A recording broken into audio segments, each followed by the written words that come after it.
Cricket ಜಗತ್ತಿನ interesting ಸುದ್ದಿಗಳನ್ನ quick ಆಗಿ ಹೇಳ್ತೇನೆ ಕ್ರಿಕೆಟ್ ರೌಂಡ್ ಅಪ್ ನಲ್ಲಿ. ನಾನು ಶಾಂತ, ನೀವು ಸುದ್ದಿಯಾನದ ಸಬ್ಸ್ಕ್ರೈಬರ್ ಆಗೋದಕ್ಕೆ ಮರಿಬೇಡಿ. T20 ವಿಶ್ವಕಪ್ನಲ್ಲಿ 3 ಪಂದ್ಯದಲ್ಲಿ ಗೆದ್ದು ಬೀಗಿರುವಂತಹ ಭಾರತ ಲೀಗ್ ಹಂತದ ಕೊನೆ ಪಂದ್ಯವನ್ನ ಇವತ್ತು ನೆದರ್ಲ್ಯಾಂಡ್ ವಿರುದ್ಧ ಆಡಲಿದೆ. ಭಾರತ ತಂಡ ಮೊದಲ ಪಂದ್ಯದಲ್ಲಿ USA ವಿರುದ್ಧ, ಎರಡನೇ ಪಂದ್ಯದಲ್ಲಿ ನಮೀಬಿಯಾ ವಿರುದ್ಧ ಹಾಗೆ ಮೂರನೇ ಪಂದ್ಯದಲ್ಲಿ ಪಾಕಿಸ್ತಾನ ವಿರುದ್ಧ ಗೆಲುವನ್ನ ಸಾಧಿಸಿದೆ. ಈಗ 4ನೇ ಪಂದ್ಯವನ್ನ ಗೆದ್ದು ಗೆಲುವಿನ ಅಜೇಯ ಓಟವನ್ನ ಮುಂದುವರಿಸುವಂತ ಲೆಕ್ಕಾಚಾರದಲ್ಲಿದೆ. ಈಗಾಗಲೇ ಸೂಪರ್ 8 ಹಂತಕ್ಕೆ ಸೆಲೆಕ್ಟ್ ಆಗಿದೆ. ಇನ್ನು ಇವತ್ತಿನ ಪಂದ್ಯದಲ್ಲಿ ಬ್ಯಾಕ್ ಟು ಬ್ಯಾಕ್ ಶೂನ್ಯ ಸಂಪಾದನೆ ಮಾಡಿರುವಂತಹ ಅಭಿಷೇಕ್ ಶರ್ಮಾ ಅವರಿಗೆ ಪಂದ್ಯದಿಂದ ವಿಶ್ರಾಂತಿ ನೀಡುವ ಸಾಧ್ಯತೆ ಇದೆ. ಒಂದು ವೇಳೆ ಈ ಪಂದ್ಯದಲ್ಲಿ ಅಭಿಷೇಕ್ಗೆ ಅವಕಾಶವನ್ನ ನೀಡಿ ಅಭಿಷೇಕ್ ಶರ್ಮಾ ಫಾರ್ಮ್ಗೆ ಮರಳಿದರೆ ಮುಂದಿನ ಪಂದ್ಯಗಳಿಗೆ ಅವರ ಆತ್ಮವಿಶ್ವಾಸ ಹೆಚ್ಚಾಗಲಿದೆ. ಹಾಗೆ ಮೊಹಮ್ಮದ್ ಸಿರಾಜ್, ಹರ್ಷದೀಪ್ ಸಿಂಗ್ ಮತ್ತು ವಾಷಿಂಗ್ಟನ್ ಸುಂದರ್ ಅವರಿಗೆ ಗ್ರೂಪ್ ಹಂತದ ಕೊನೆಯ ಪಂದ್ಯಕ್ಕೆ ಪ್ಲೇಯಿಂಗ್ 11ನಲ್ಲಿ ಅವಕಾಶ ಸಿಗುವಂತ ನಿರೀಕ್ಷೆ ಇದೆ. ಬರೋಬ್ಬರಿ 4352 ದಿನಗಳ ಬಳಿಕ ನೇಪಾಳ ತಂಡ T20 ವಿಶ್ವಕಪ್ನಲ್ಲಿ ಪಂದ್ಯವನ್ನ ಗೆದ್ದಿದೆ.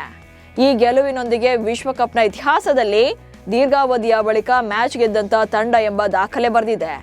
ಮೊದಲು ಬ್ಯಾಟಿಂಗ್ ಮಾಡಿದಂತ ಸ್ಕಾಟ್ಲೆಂಡ್ ತಂಡ 20 ಓವರ್ಗಳಲ್ಲಿ 7 ವಿಕೆಟ್ ನಷ್ಟಕ್ಕೆ 170 ರನ್ಗಳನ್ನ ಕಲೆ ಹಾಕಿತ್ತು. ಈ ರನ್ಗಳನ್ನ ಚೇಸ್ ಮಾಡಿದಂತ ನೇಪಾಳ ಕೊನೆಯ ಓವರ್ನಲ್ಲಿ ಪಂದ್ಯವನ್ನ ಗೆದ್ದಿದೆ. T20 ವಿಶ್ವಕಪ್ 2026ರಿಂದ ಆಸ್ಟ್ರೇಲಿಯಾ ತಂಡ ಹೊರಬಿದ್ದಿದೆ. ಐರ್ಲೆಂಡ್ ಮತ್ತು ಜಿಂಬಾಬ್ವೆ ನಡುವಿನ ಪಂದ್ಯ ಮಳೆಯಿಂದಾಗಿ ರದ್ದಾಗಿದ್ದು, ಹೀಗಾಗಿ ಉಭಯ ತಂಡಗಳು ಒಂದೊಂದು ಅಂಕಗಳನ್ನು ಪಡೆದಿದ್ವು.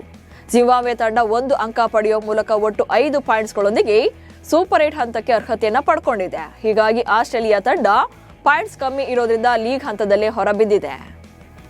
ಚೆನ್ನೈನ MA ಚಿದಂಬರಂ ಕ್ರೀಡಾಂಗಣದಲ್ಲಿ ನಡೆದ T20 ವಿಶ್ವಕಪ್ನಲ್ಲಿ ಕೆನಡಾದ ಆರಂಭಿಕ ಆಟಗಾರ ಯುವರಾಜ್ ಸಮ್ರಾ ನ್ಯೂಜಿಲೆಂಡ್ ವಿರುದ್ಧ ಕೇವಲ 58 ಎಸೆತಗಳಲ್ಲಿ ಶತಕ ಬಾರಿಸಿದ್ದಾರೆ. ಈ ಮೂಲಕ T20 ವಿಶ್ವಕಪ್ನ ಇತಿಹಾಸದಲ್ಲೇ ಈ ಸಾಧನೆ ಮಾಡಿದ ಅತಿ ಕಿರಿಯ ಆಟಗಾರ ಎನಿಸಿಕೊಂಡಿದ್ದಾರೆ. ಯುವರಾಜ್ ಸಮ್ರಾ ಕೇವಲ 19 ವರ್ಷ 141 ದಿನಗಳಾಗಿದ್ದು ಸೆಂಚುರಿ ಸಿಡಿಸಿ ಕ್ರಿಕೆಟ್ ಜಗತ್ತು ತನ್ನತ್ತ ತಿರುಗಿ ನೋಡುವಂತೆ ಮಾಡಿದ್ದಾರೆ. ತಾನು ಕ್ರಿಕೆಟ್ ಆಡೋಕೆ ಟೀಮ್ ಇಂಡಿಯಾದ ದಿಗ್ಗಜ ಮಹೇಂದ್ರ ಸಿಂಗ್ ಧೋನಿ ಅವರ ಬಯೋಪಿಕ್ ಸ್ಫೂರ್ತಿ ಅಂತ ಪಾಕಿಸ್ತಾನದ ವಿವಾದಾತ್ಮಕ ಬೌಲರ್ ಆಗಿರುವಂತ ಉಸ್ಮಾನ್ ತಾರಿಕ್ ಹೇಳಿದ್ದಾರೆ. MS ಧೋನಿ ಅವರನ್ನ ನೋಡಿದ ಬಳಿಕ ನಾನು ಕ್ರಿಕೆಟ್ಗೆ ಕಮ್ ಬ್ಯಾಕ್ ಮಾಡಿದೆ. ಅವರ ಕಥೆ ನನ್ನಂತೆಯೇ ಇತ್ತು, ಯಾಕಂದ್ರೆ ನಾನು ಕೂಡ ಅವರಂತೆ ಕೆಲಸ ಮಾಡ್ತಾ ಇದ್ದೆ. ಅವರು ಇತಿಹಾಸವನ್ನ ಸೃಷ್ಟಿಸಿದ್ರು, ಅದು ನನಗೆ ಕ್ರಿಕೆಟ್ಗೆ ಕಮ್ ಬ್ಯಾಕ್ ಮಾಡೋಕೆ ಸ್ಫೂರ್ತಿ ನೀಡಿತು ಎಂದಿದ್ದಾರೆ. ವಿರಾಟ್ ಕೊಹ್ಲಿ ಮತ್ತು ಅನುಷ್ಕಾ ದಂಪತಿ ಜೋಡಿ ಮಂಗಳವಾರ ಕೇಲಿಕುಂಜ ಆಶ್ರಮಕ್ಕೆ ಭೇಟಿ ನೀಡಿ ಪ್ರೇಮಾನಂದ ಮಹಾರಾಜ ಗುರುಗಳ ಆಶೀರ್ವಾದ ಪಡೆದಿದ್ದಾರೆ. ದಂಪತಿ ಬೆಳಗ್ಗೆ 5:30ರ ಸುಮಾರಿಗೆ ಆಶ್ರಮಕ್ಕೆ ಆಗಮಿಸಿ ಸುಮಾರು 1 ಗಂಟೆಗಳ ಕಾಲ ಪ್ರಾರ್ಥನೆ ಸಲ್ಲಿಸಿದ್ದಾರೆ. ಸಾಕಷ್ಟು ಸಲ ವಿರಿಷ್ಕಾ ಜೋಡಿ ಈ ಆಶ್ರಮಕ್ಕೆ ಭೇಟಿ ನೀಡಿದ್ದಾರೆ. ಭ್ರಷ್ಟಾಚಾರ ಆರೋಪದಲ್ಲಿ ಜೈಲಿನಲ್ಲಿರುವಂತಹ ಪಾಕಿಸ್ತಾನದ ಮಾಜಿ ಪ್ರಧಾನಿ ಇಮ್ರಾನ್ ಖಾನ್ಗೆ ಸೂಕ್ತ ಚಿಕಿತ್ಸೆ ನೀಡುವಂತೆ ಒತ್ತಾಯಿಸಿ ಪಾಕಿಸ್ತಾನ ಸರ್ಕಾರಕ್ಕೆ ವಿಶ್ವ ಕ್ರಿಕೆಟ್ನ 14 ಮಾಜಿ ನಾಯಕರು ಪತ್ರ ಬರೆದಿದ್ದಾರೆ.